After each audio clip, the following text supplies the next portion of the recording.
Today, we are tackling a threat that, honestly, lurks in every single inbox, every click, every download.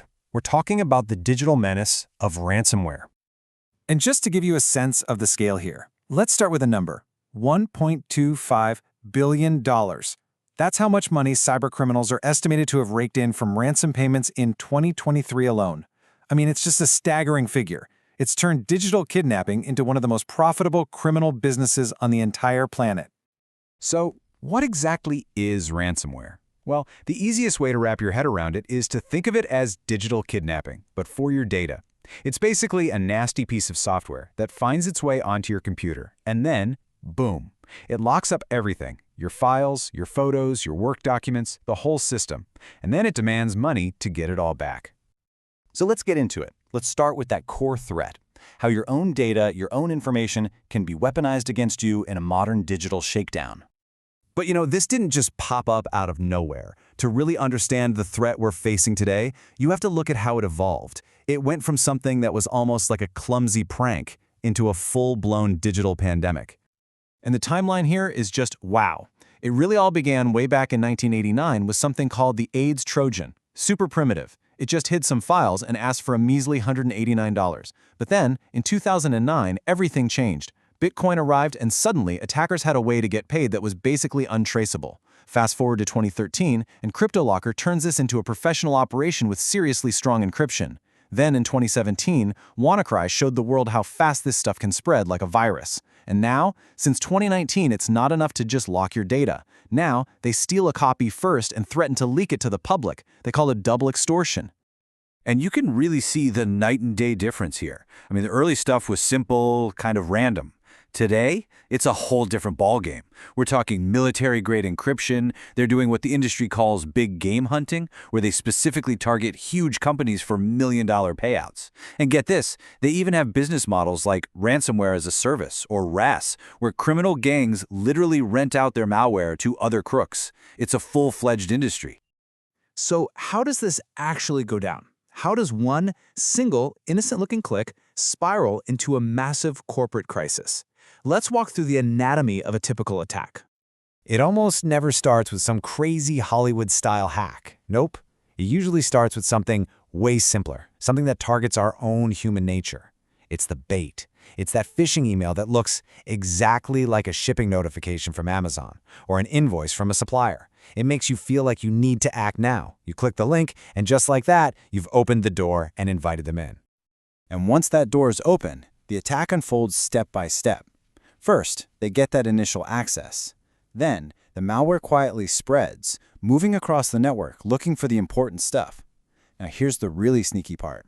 Before they lock a single file, they steal copies of your most sensitive data. That's the exfiltration.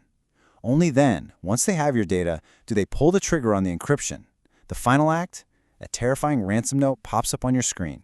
And research from IBM shows this entire process, from that first click to total lockdown, can take less than 4 days.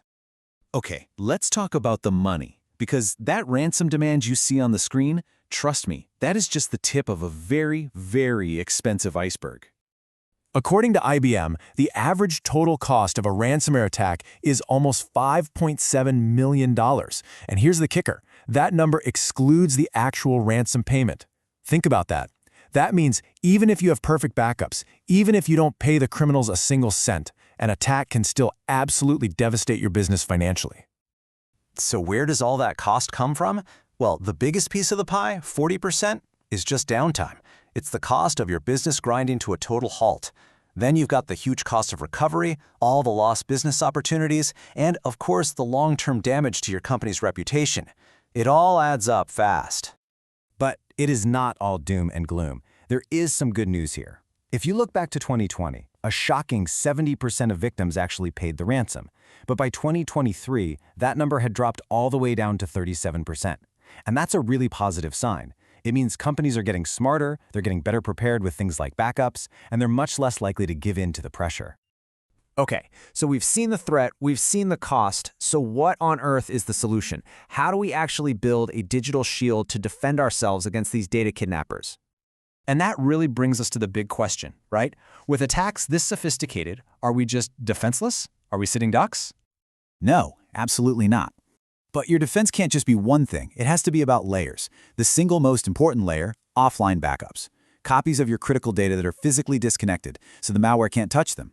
Then you add more layers, like keeping all your software patched and updated, using multi-factor authentication everywhere you can, and maybe the most important layer of all, the human one, training people to spot that initial phishing email before they ever click it. So what's the official word on just paying up? Well, this quote is directly from the National Cyber Investigative Joint Task Force, and they couldn't be clearer. The FBI does not encourage paying a ransom. And why not? Well, first, it just funds more criminal activity. And second, there's absolutely no guarantee that paying will even get your data back. You might just be out the money. And here's something else you really need to know. In some cases, paying the ransom could actually be illegal.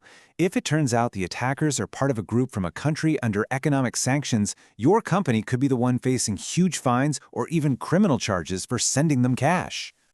Which leaves us with one final and really important thought to chew on. As these criminals get smarter and evolve from just locking data to flat-out stealing it, a simple backup isn't going to be enough to protect you anymore. So the question we all have to ask ourselves is, how will our digital shield have to evolve to keep up?